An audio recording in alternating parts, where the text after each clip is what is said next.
I discovered something as a result of various research and projects I was working on. A few years ago in Washington, D.C., I got an email inviting me to a conference about the Global Peace Index by the Institute of Economics and Peace, something which I'd never heard of before. And I happened to be in D.C. that month, and I thought, wonderful, I'll go. This sounds fascinating. So I went, and it opened up a new world for me in understanding how do we create a peaceful society, and a whole new way of looking at peace, because you think of war and peace, that peace is the absence of war, the absence of bombs going off, the absence of people getting killed and troops being sent out here or there. And I found out it's so much more than that. And there's a lot of components to peace. And I just found that fascinating, because to me that gives us, wow, that means we're all in this together, really. It's not just a theory.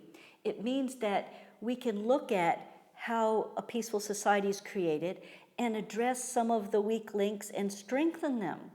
And we can create that. It's a proactive process, not a reactive process to responding violently to enemies, so-called enemies.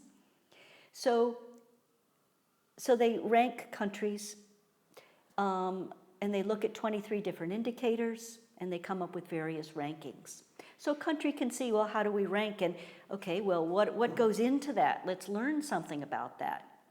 So I learned about what they were calling the pillars of peace, or the structures of peace, which I found quite fascinating. And one was a well-functioning government, low levels of corruption, quality education, a sound business environment, free flow of information, equal distribution of resources, respecting the rights of others, good relations with neighbors. That gives us a lot to work with,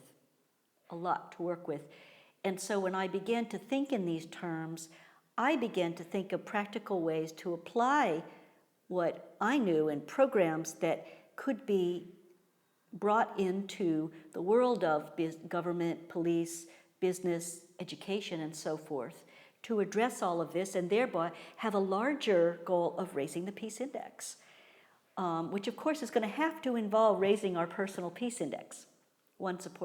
It's all interconnected.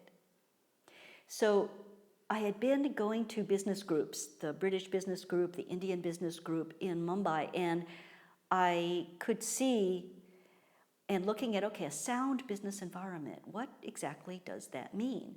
And it really includes a lot of the other things that were in there. You would need to have free flow of information in there. You would need to have respecting the rights of others. You would need to have low levels of corruption. You would need to have people that had quality education. Good relations is right there as well. And so that's why I began to say, okay, let's bring an element that businesses could use for their training programs, because they all train their people and they have hard skills, soft skills. So if you look at, okay, soft skill training to raise, we could say, the emotional intelligence quotient, ability to get along harmoniously, the ability to collaborate, the ability to communicate truthfully, to give and receive information, and those kinds of things would bring about greater productivity among the people, and you have greater productivity, greater profits, so it definitely related to business. And so that really excited me, and I began to introduce it, and there have been a couple of small businesses in Mumbai that we've used it, and it has all of the results that we expected it to have. And the more that we can continue in different industries, hotel industries for high-level hospitality, for instance, because it's all about relating to the guests. Hospitals, it's all about compassionate care and bringing more compassion into that field. Hospitals are also a business, but they take care of people. It's a matter of life and death there. So I have passion for actually both those industries, and the police departments all over the world as well, building trust in community. So those are the programs that I'm interested in bringing to contribute to raising this peace index. And so that's what I'm offering. And so people that are interested in learning more about it can contact me through Facebook or through the website, onelifealliance.org. Thank you.